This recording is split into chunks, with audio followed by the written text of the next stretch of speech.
again for this newest activity that we have in the research office, dubbed as an afternoon with an expert. It's been the 20th time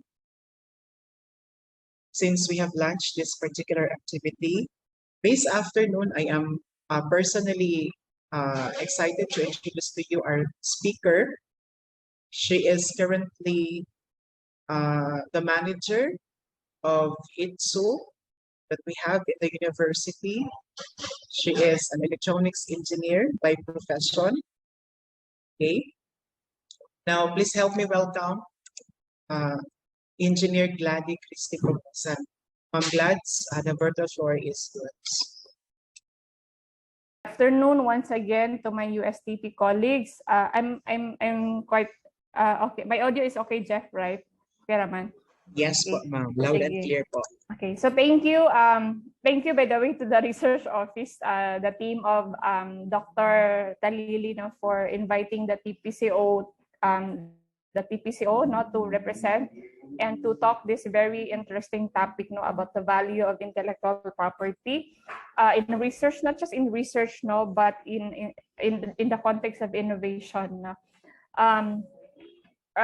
Please, by the way, please bear with me if my presentation is not too detailed in terms of the topic provided, no, due to the limited time to prepare. Though, and we're still thankful, no, because we are invited to really share about the context of IP, no, and I also love this mechanics of sharing, no, that we allow discussion, open discussion, and I also encourage flow of Q&As.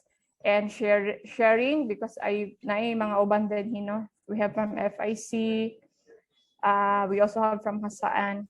Okay. By the way, my presentation generally revolves on the important role of the academic sectors, no, towards a sustainable innovation, because we know that research development is already part of the innovation ecosystem, right?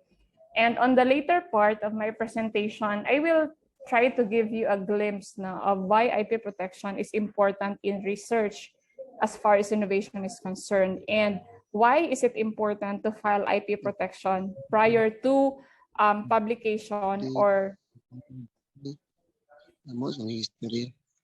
you can actually do both, no? You can do publication while also initiating IP protection. So let me highlight that one later. Thank you, Ma'am Isay, for sharing the Zoom background. So I'll just continue, Jeff, now. Okay. So before, let me start by highlighting this global. I know some of you already have seen this, some slides of mine, but I'm just trying to utilize some of those now because the context of my presentation are also important, no, as far as innovation is concerned. So why does IP matter?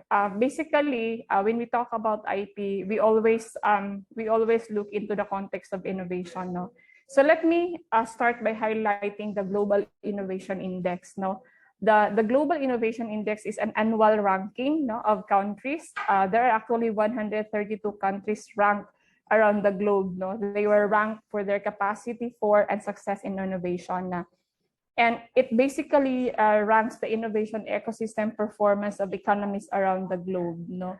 If you have heard from the report of the OST, because they are the landmark, no, of we talk about innovation. During the 2019, 2018, by the way, we are actually at the 73rd rank, no.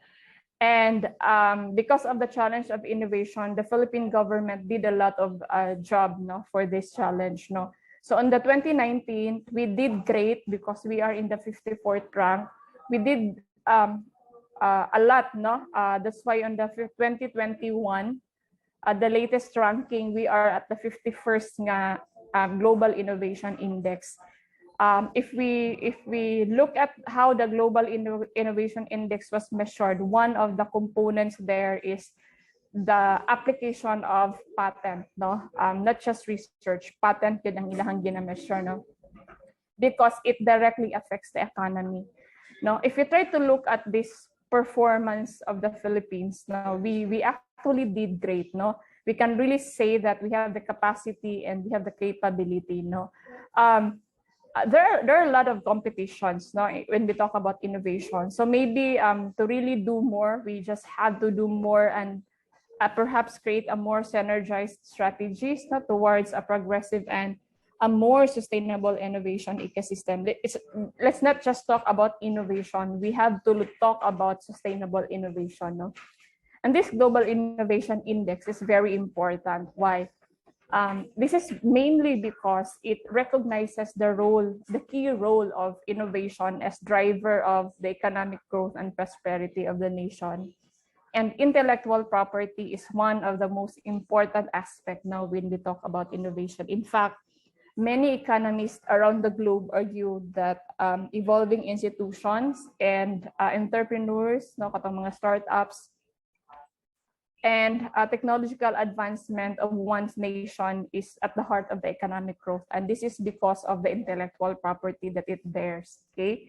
And if we define innovation, no, as you can see in the slide, this is a process of creating value by applying novel solutions to meaningful problems, no? And it basically connects inventions and all intellectual property creation and activities into the market space and create value out of it. This is actually what distinguishes innovation to just being just doing research, no?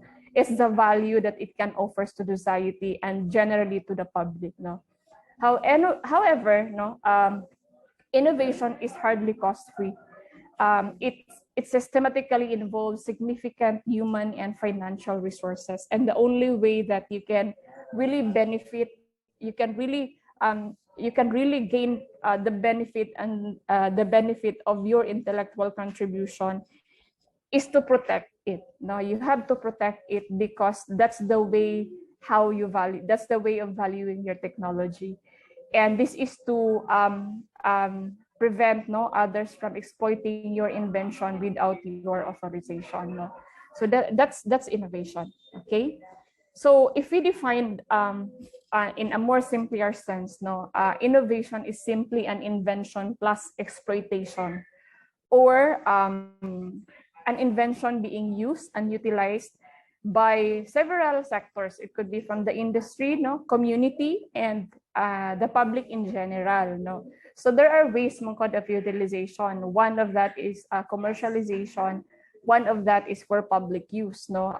That's why a part of the program of the Extension Office is technology utilization through community adoption, because the main goal of the IP is the main goal of innovation is that it should be used as wide as possible, no?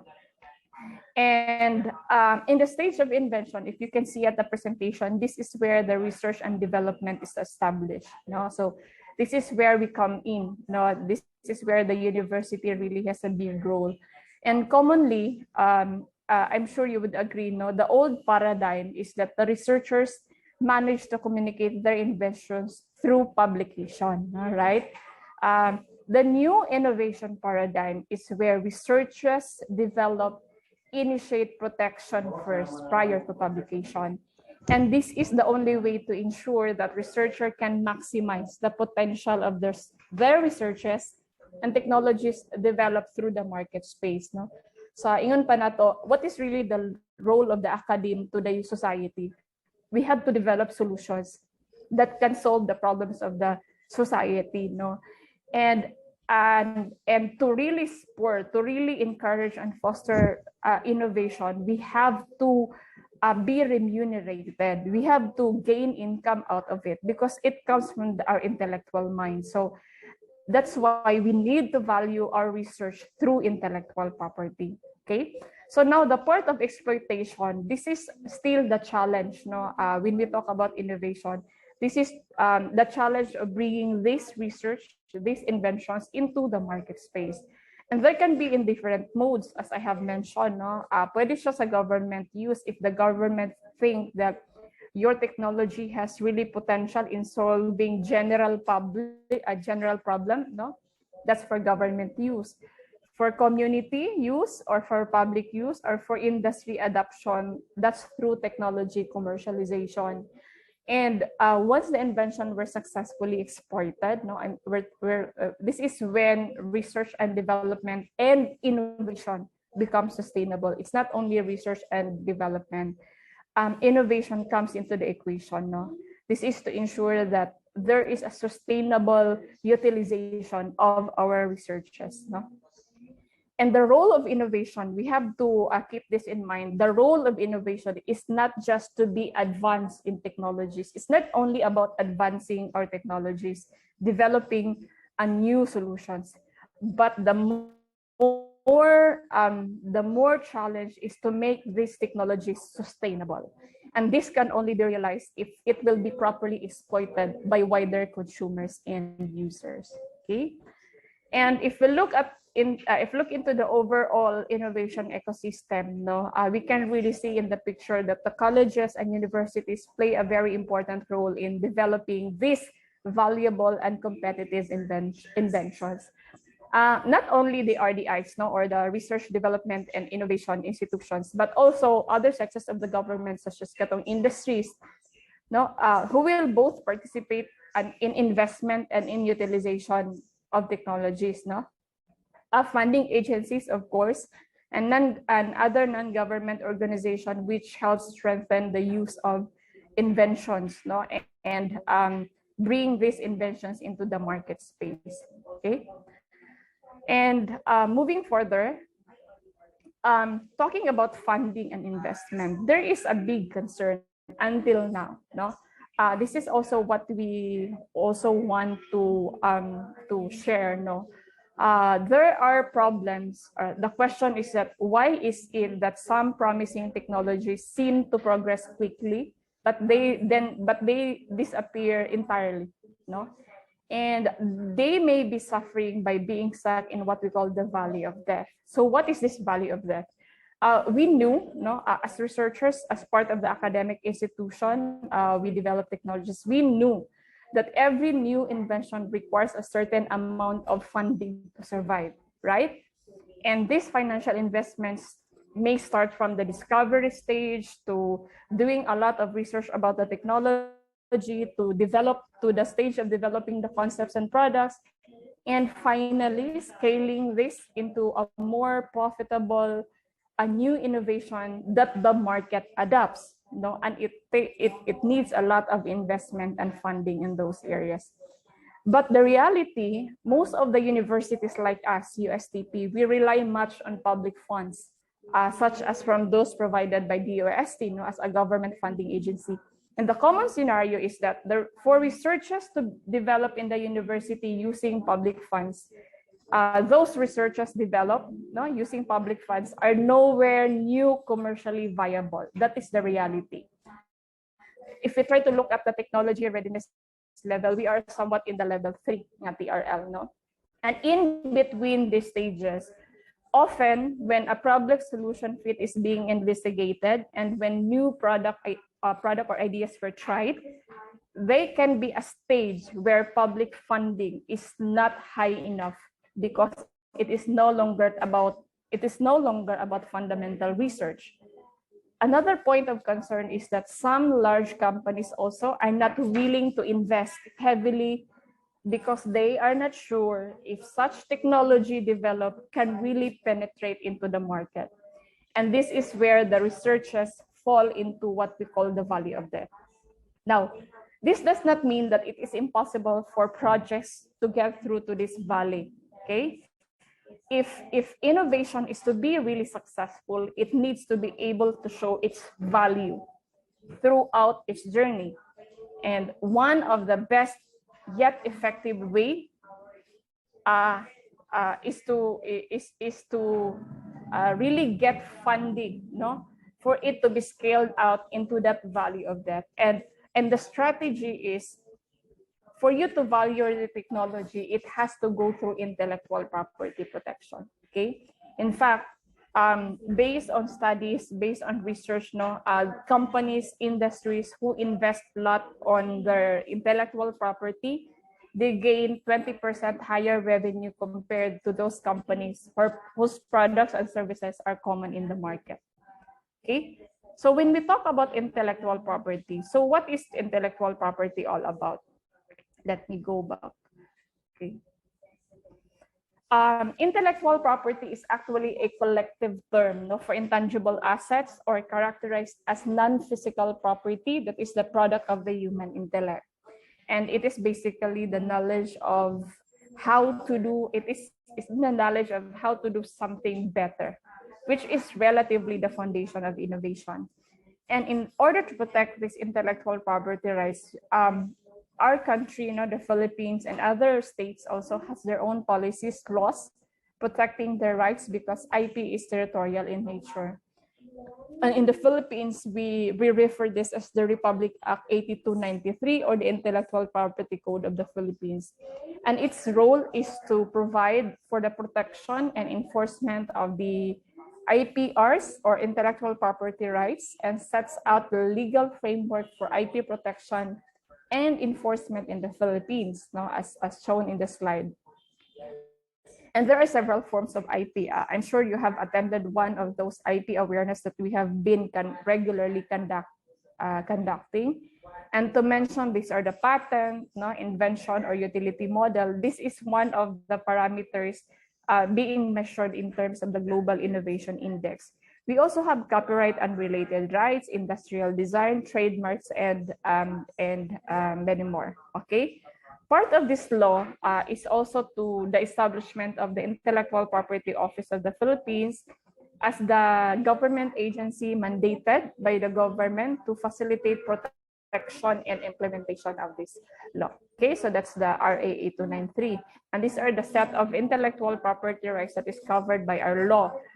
Just to let you know now, not all country or not all states acknowledge utility model. So that's why the Global Innovation Index is after of patent applications, not into utility model. Okay, so what is really the objective of the IP system? We have to also understand this one because as a researcher, this is one of the motivating factor, why we have to be part of the challenge of IP protection. One of the main reasons why intellectual property system or basically the IP law was established is to provide balance between the innovator's interest and the public's interest. So basically the major benefit to the public is improved quality of life. So how is this so? We understand that innovation requires development of novel products and services, which could be related to different sectors. It could be healthcare, environment, energy, agriculture, and many others. And when there are new products or services developed, potentially there will be new companies that will evolve, such as katong mga startups, And to some existing companies, they might expand, they will expand, thus creating new jobs. And this is how IP contributed to the economic growth of the nation. The benefit of the IP system to the inventors is the chance or the opportunity that they could profit from their invention. Basically, this is what we call remuneration out of the value of your creations. There are two main objectives now of the IP system. To promote creativity and foster innovation. Research is part of that. And protect market integrity and product positioning. So talking about creativity and innovation or promoting creativity and foster innovation, we know that the world operates in an ecosystem that focuses on what's new, right? So, and how did the patent system contribute to this one? The patent system fosters innovation and creativity by getting those latest inventions and innovations out to the world. In fact, in this way, the IP system was able to inspire katong mga other innovators and other inventors to see these existing models into the system and come up with a new and useful improvements, which later they could file also for a patent. And the cycle continues on, and this is how innovation fosters. In the institution level, one of the common yet effective strategies in promoting creativity and fostering innovation is that innovators will gain incentive, right? royalty, rewards and promotions, and many others. In protecting market integrity and product positioning, one of the basic functions of IP is gaining reputation, right? Because IP ensures market integrity, meaning you can operate in the market fairly and safely because you have the right. Okay, that's the power of IP. Now, what are the purpose of intellectual property rights? First is protection, meaning it protects someone's rights, such as invention, to be unlawfully or illegally used by others. So that is why IPOFIL always emphasizes that in the context of IP management, IP enforcement is as important as IP protection. If we invest on IP protection, we also have to invest IP enforcement. Okay? And that we have to respect everyone's rights, Mangkod. If you respect everyone's or other people's right, you are also respecting the person. No, so respect begets respect. No, and in fact, the basic principle shared by WIPO is that we have to encourage respect for IP. Okay. Second is appropriation. It allows the intellectual property right owner to gain the returns and profit from an invention, no, by using this IPRs and any necessary complementary assets. And third is control, no. The owner of the intellectual property rights, basically, ang owner, no, the owner itself owns the economic right, no. So basically, the owner has the control of the destiny of the invention and as to how an invention can be exploited. So by saying economic right, this is where IP's value will be fully realized. Okay, so why intellectual property is relevant to the universities? Now, universities and public research institutions are the factories of the knowledge economy, correct? Right? No? This is where the technology development has always been part of the ecosystem. And these technologies developed are the common sources of IP. May it be basic research, applied research, as long as it undergoes research. This is a very stable source of IP. And intellectual property also adds another mechanism for universities to disseminate the knowledge that they generate and to have that knowledge used in the academic sector. It is mainly because kaning mga higher education sectors like us, no, this is where potential sources of economically viable research outputs are generated. Okay. Another point of advantage is that universities, such as those academic, government academic institution, has vast financial support from several funding agencies. Now we have DOST, we have JED, we have Department of Energy, no, DTI, and many more. No, intellectual property also allows university to boost its academic performance. No, in fact, in high-level accreditation, IP rights were measured as well as their capability of maximizing the full potential of their own IPRs through technology commercialization. So munang karon, the university, labi na kung level 4, they were measured as to the income generated out of those technologies commercialized or transferred. Okay. Another thing, no, universities that generate IP inventions by meeting those industry needs, it significantly attracts industry partnership. Another point of interest is the capacity mangkod of kaning mga academe, no, they really have the capacity to support industry in terms of kaning R&D, no. The fact is that there are a lot mangkod of dili nata sa large companies, no, there are a lot of MSMEs who have limited capability to conduct R&D. And talking about Bureau of Investment, most companies, no, for them to survive, they have to be innovative enough.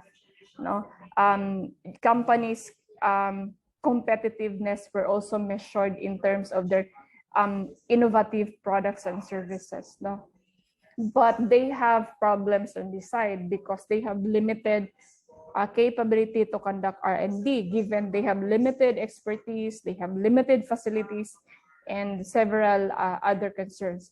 And that's why most of the MSMEs, they prefer to connect to the academia, for collaborative R&D. And in this case, when there are industry-academic collaborations, ownership of IPR or intellectual property rights has to be considered to avoid future conflict. It is good, right? Because our research can be somehow will be utilized. However, for it to be properly utilized, you have to value your technology. And how can you value your technology if you don't have IP? No, because the IP defines the value of your technology. Okay. Now, another also is that the right to commercialize. Ang universities through the Technology Transfer Act of 2009 or the RA 155, we now have the right to commercialize our technology, which is very beneficial to the faculty because we can gain royalty and incentive out of that. Even katong mga government-funded nga mga projects, we are allowed to commercialize. The government is investing a lot of money for our research. And in return, wala sila nangayo og return. But for us, as generators of technology, as owner of technology, we have to profits. That's the only exchange. We have to ensure that we are also generating income out of those technologies that we have developed. That is through technology commercialization. In fact, kaning mga governments, anywhere in the world, all governments are really trying to accelerate kanang transformation yun of invention into industrial processes that has commercial viability. And overall, that is for the social and economic impact of the nation. And university, because of intellectual property, you have the leverage to negotiate with the technology adoption. I already made mention that one of the benefit also of the technology commercialization law, the Tech Transfer Act of 2009, is that it allows the university to commercialize our technology. And I also ended my presentation kanina that the university can have the leverage to negotiate because we can really define the value of our technology. So that's why intellectual property is important for us to value our technology. Okay. Another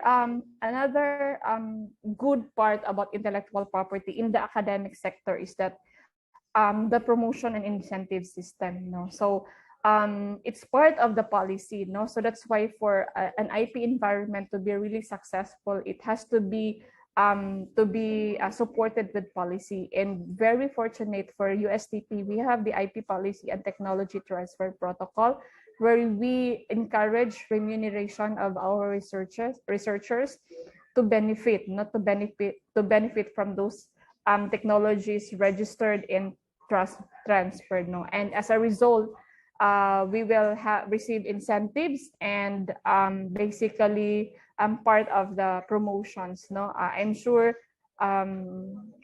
nakita na to sa ato ang NBC guideline that IP is part of the parameters measured for faculty's promotion. Okay, so let me go to the tricky question. Before I ended my presentation, I would like to highlight this very practical question: should researcher publish or patent first?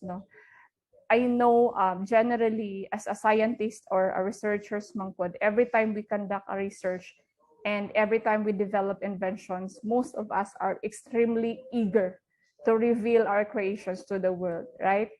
And some of us are also very geared up to write that cutting edge paper and publish it in top-notch journal. One of the major reasons of this scientific discipline is the concept of first to publish.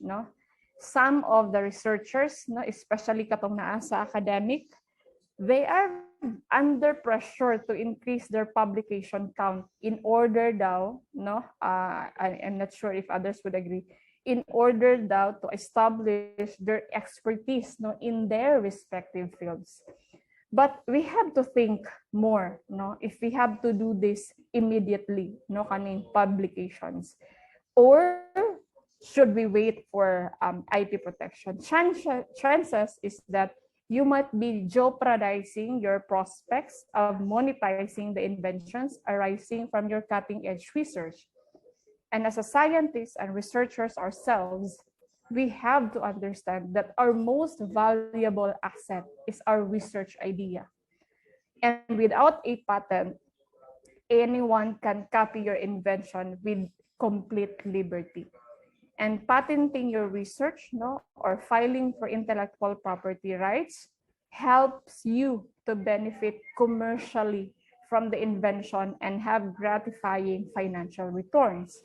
Therefore, research must, if possible, delay publication at least until a patent application is filed, or when doing presentations, avoid enabling public disclosure. No, although publication has certain advantages, no, but the patent can be more useful because I provided here in the slides, publication covers good publication and intellectual property rights, which is more promising compared to just doing publication alone, no? And patent also gives you an authority to sell your research idea or the product, whereas ang paper publication just give an idea of the work to others to do further research. Mo lang iyang point. But the patent mangkad, you can sell your idea, no? And a good patented product can be, no, commercialized and gives value over and above a paper. So research paper, because research paper mangkod is just a platform of discussion over your work done. No, but if we talk about patent, it has something to do with value. Okay, but to succeed in the scientific arena, it is crucial for a research mangkod to continue presenting at conferences. No, I understand that, to publish papers, and it is also beneficial to achieve eye protection. So how do you achieve the best of both worlds? First, take advice from your institution's tech transfer and intellectual property officers, no, to plan how to develop strategies for ensuring patent protection. This can actually be done, no, just to tell you, when you are doing publication, you can do simultaneously IP protection, because there's what we call the non-prejudicial disclosure. We have 1 year grace period to file for IP when we already publish it to the public. Okay, be cautious, no, while presenting your work or writing an abstract. Refrain from divulging too many details that can actually enable third party to copy your invention. And as much as possible, broadly outline your work without spelling out each and every aspect while discussing with potential organizations or companies. And if you intend to have business discussions with a third party, like investors, buyers, or collaborators, ensure that a confidentiality agreement is in place prior to discussion.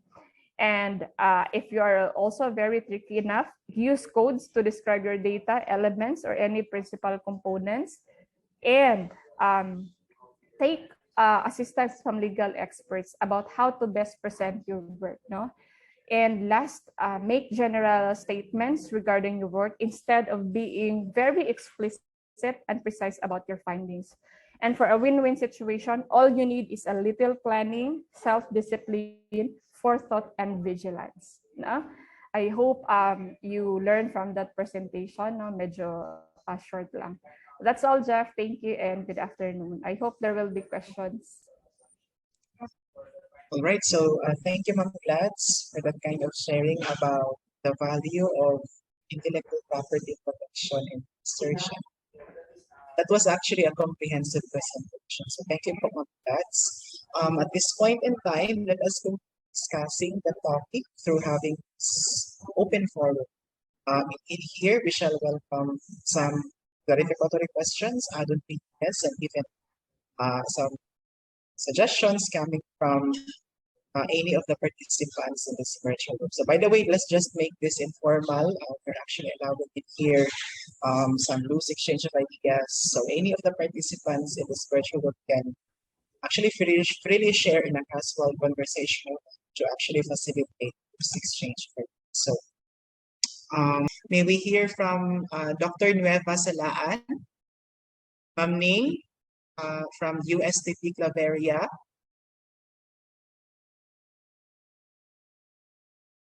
Hi, Sir Jeff. Good afternoon. Hello, ma'am. I am very sorry, Sir Jeff, because actually parang karon lang ko nakabalik because I got Yes, lost po. because my cell phone went low bat. So practically I was not able to follow closely Okay. what had been explained. But Okay, noted po, ma'am. Yes po, uh, ma'am. perhaps my question is about how do we get to know that our IP applications have been approved or have been considered? Okay, so that's actually a valid question po, Ma'am Glads. Yes, Ma'am Nueva, thanks for that question. No? Commonly, when we file for IP protection, we wait for a confirmation or acknowledgement from the IPO field, and we don't have we don't have an accurate time good as to, or the period as to when they commonly acknowledge, no. So that's why we always depend on how prompt the intellectual property office responds into our IP application. But commonly, in terms of informing the researcher, we inform our researcher or katong nag-submit that we already filed. It's just that we don't have yet the official acknowledgement as to the application, no, because we still wait for the IPO field. That's one actually of the problems good kaning IP application, no, because we don't have the control as to when the publication will be done, when the acknowledgement will be submitted or forwarded, no. Because sorry for because ano siya sa ilang mangkod, it serves the entire country, no. So first come first serve basis ang hitabo sa ila. So but when we receive the acknowledgement, we forward it to either the research office concerned or the dean or the college concerned, no. But as long as we don't have yet the acknowledgement, wala pa gyud siya final or official nga mga notice ana siya doc salaan. Kana lang siya ang cases gud nga kahitabo, no. There are also cases, no, very advantageous sa other nga mga technology submitted nga pila pa lang ka months or months pa lang nanay response, no. Maayo kung publish na, sometimes formality pod ang ginahatag, no. Munang wala gyud siya standard nga period as to how long sila ga respond, no. Depende rin gyud ni sa prompt response sa examiner. Kato siya doc salaan. Thank you so much, Ma'am Glad. Yes, doc. Glad. Ang katong sa Claveria lang, so far kay murag ang isa gyud ang katong first nga public application pa gyud doc ang so far nga na official nga process and responded. Oo, ang katong isa mangkod kay wala pa gyud mo nang dili may maka-email because we don't also have the update. Okay. Sige po. Thank you so much. Okay. What happened to me? Kasut lang. Jeff, Okay. I would like to share something, no? Yes, Because ma'am. Yes po. there are questions mangkod nga ga-arise din sa among office as to they want to file IP protection, however, na-publish na daw. No? So that's one of the questions raised, no? There are many forms mangkod of intellectual property rights, no? If you Yes think po. your research has potential good for a patent or a utility model or industrial design, no. Katong non-prejudicial disclosure nga 1 year effective to siya. I mean applicable mo apply gud siya, no. So kung 1 year na publish na, nilapas na og 1 year ang imong publication, so ma-consider namang kung siya prior art. So you can no longer claim the novelty of your research. Bisan pag maingon ka nga ikaw ang nag-research ana.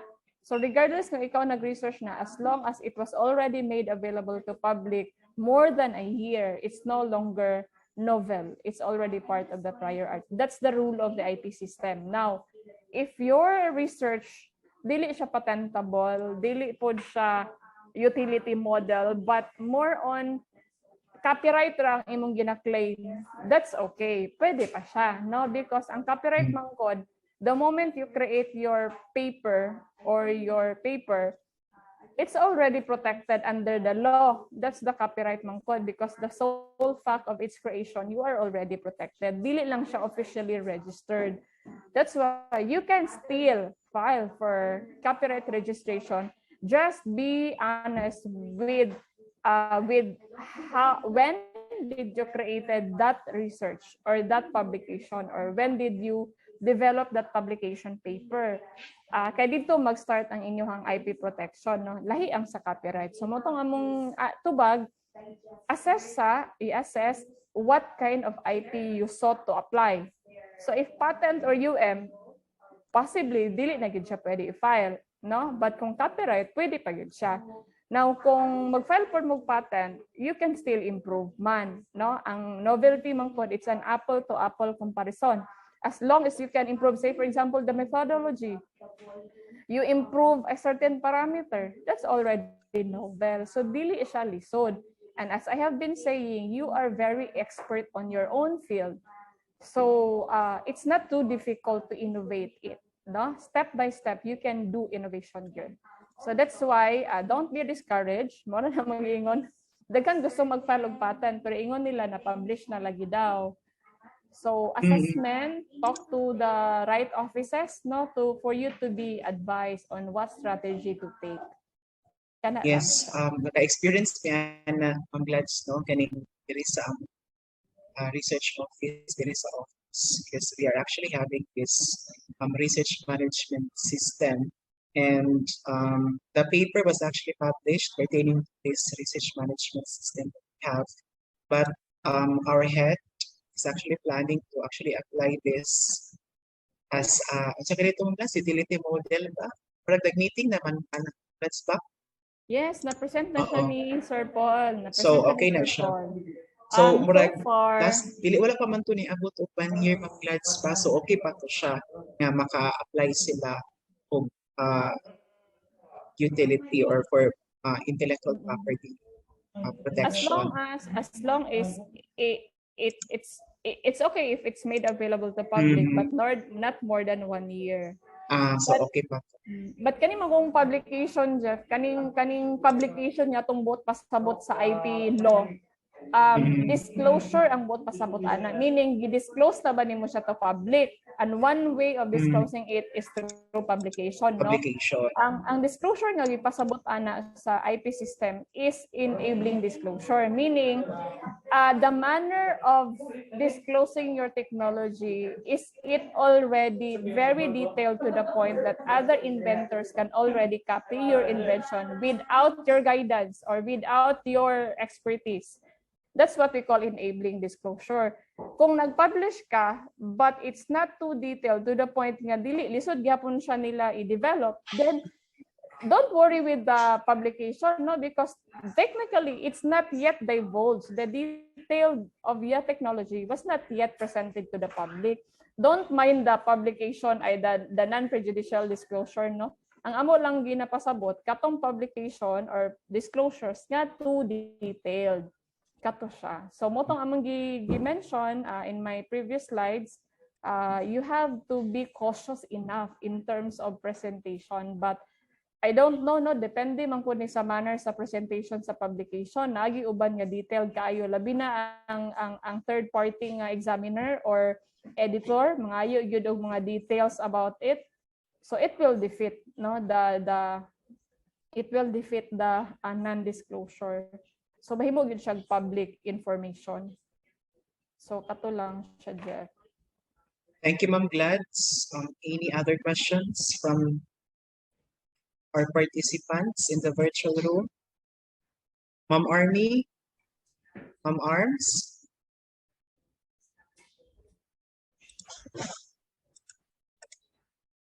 Okay, Ma'am Glads, I have Another question po pertaining to the topic. What are actually the specific problems of this so-called intellectual property in terms of institutional issues, philosophical issues, and handling of new technologies? Jeff, it seems you're cutting off. Kaputol-putol imong Ay, question. Ako sorry. nadunggan. Okay. My question po, it goes like this. What are the specific problems, okay, as regards to intellectual property in terms of institutional issues, philosophical issues, and handling of technologies? Akong last nga nadunggan is institutional issues. Okay Sige, kana po. sa akong tabagan. In terms of institutional issues po. Number one problem gyud din hino sa USTP gyud, number one is kaning not just for kanang problems for IP, no, but number one namong na observe, no, based on our pila na pod ka years ka conduct mig awareness. Number one is ang faculty still until now they did not get the idea of kaning sa IP, no, so that's why they have the difficulty in filing IP kay number one di nila kasabtan ng IP, no. So what we also observe, no, this is a very honest and practical honest observation rather, that when we do mangkod intellectual property awareness and some I'm not sure kung attend ba gyud ang uban, sometimes this is it was taken as for compliance purposes, no. Common man gyud sa ato ano, bisag kamo sa mua, sometimes we attend to trainings for compliance, but check, no, we check within ourselves, no, if ang kanimang kong IP, it's not just about do we need this or do we want this, no, kana man siya, if you only need it for compliance purposes. But if we really want to invest in intellectual property, meaning we also have plans, no, like for our promotions, for our future, no, kana siya ang isa na mo na bandayan, no, kanang sa pila ka times na mo kandak og IP awareness, digid siya gaka fully sabdan, no. Acknowledging IP itself kana siya nga part, and another pod nga part is kani we have the IP policy, no, and it is very beneficial gyud dili sa amo sa TPCO, it's very beneficial to the researchers. Now there are only few who really gyud medyo makaingon mi nga have benefit the IP incentive, no. So we encourage gyud others to try, no. Ang lisod raman ana is kanang pag-try ra gyud, no. Ang first raman ana maglisod, but once you know how to do it, no, mura nagdali na gyud kay na siya sa ato ano. Wala man koy point ang IP policy kung pipilara, no. Walay point ang incentivization, promotion kung pipilara ang naka-benefit. So the policy is very open for everybody, no. Though there are limitations lang as of now, Jeff, because we don't cater student works pamangkod as of the moment, no. And we know that student is one of the sources man of research. We are in the process of revising our policy to also acknowledge the works of the students. That's a work in progress, no. That's another concern that we have observed, no, kanang atong IP policy mismo wala gyud siya na fully maximize and utilize sa atong mga researchers. And another also is kaning inventory of technologies, no. We know pila na katuig biya exist ang USTP, MUST pa na siya, muskat pa na siya sa una. There are a lot of researchers placed or sa tawag left and utilized, no. They were just stored in the bookshelves and kana ano. And galisod ang mga faculty every time we ask for we call for a write shop. Ang one of the problems of the faculty daw wala daw sila technology, wala sila magamit, wala sila ma-present, no. Siguro by understanding what is really technology all about and what are the researches developed by the colleges, no, kana mapagitaan man siya kamaagi, no. You can also approach the TPCO office to do consultations, no, in terms of assessing your technologies, because we are very much open and willing to entertain those kind of concerns, no? Kay wala man pud may ma-commercialize if walay input ang colleges. And another also, daghan gid siya concern, Jeff, no?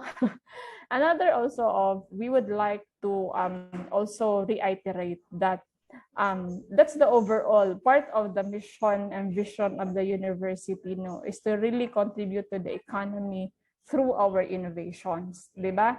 So if only few can fulfill that mission, no, we can really say that there are a lot of us still left behind, no, and kami po mismo, no, but it's our job mangkod to cater the needs of our stakeholders. So munang mapasagdan na mo among self, no, but we look forward on the time that it's always part of the system, no longer a call, no, but it's already embedded in the system. So katulang siya because we were challenged mo ko, Jeff, to really produce patent, to do commercialization. But how can we do that if we have lack of inputs ng mga researchers? We lack the number of technologies ready for commercialization. And we do understand that there are a lot of researchers na not yet ready, but we cannot assess if it will not be presented. No, we cannot assess, we cannot plan a strategy if we don't have those technologies. No, we don't have researchers commitments sa researchers dili man kun siya lisod siya kung ang TPCO ang mangusog. It has to be the researchers to do the job. No, we are just here to guide every researchers of the university on how to bring your technologies into commercialization. And that's been a long-running challenge. The president is also very challenged for that as a dynamic, strategic plan. No, so that's part of the plan. Kato lang siya, Jit, in terms Thank of you, Ma'am institutional Glads. issue. Okay na, I think okay naman to. And again, discuss. There's actually one question here coming from Ms. Harvey, our staff here in the research office. Good afternoon po, Ma'am Gladdy. I don't know if this was mentioned earlier. I would like to ask if how long is a patent be protected? Sorry, na-mispronounce na ako. Is there such renewal of this particular protection? Thank you, Ma'am Glads.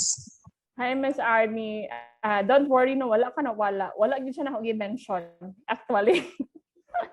Wala na ako na-mention because commonly na mo na siya gina-train, na-conduct is during sa intellectual property awareness. So, ang kanang patent is just one form of intellectual property, no? Kaya daghan man sila na patent, copyright, daghan na sila. So, ang patent, which is pinakapadugo, ang average years niya of protection to really be successful in terms of kaning protection, registration, and granting process, it commonly takes 3.9 years for you to be granted. 3.9, inya na siya kadugay.